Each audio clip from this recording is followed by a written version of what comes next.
if you have herpes. Stop if you have herpes. I tested positive for herpes back in 2015.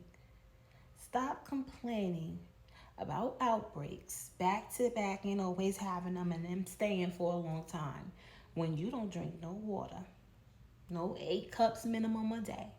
You don't get enough sleep at night. You don't regulate your nervous system. You want to eat McDonald's and Chick-fil-A and Popeyes all the time. You eat a whole bunch of processed food, from frozen to the chips to the candies to the cookies to the snacks. You don't eat fruit every day. You don't eat vegetables every day. You don't do nothing for your gut health. None of the foods you eat is putting good bacteria into your gut, and none of the foods you eat is feeding that good bacteria into your gut, where more than 70% of your immune system lives. To have herpes is to understand when your immune system declines, you're more susceptible to having an outbreak.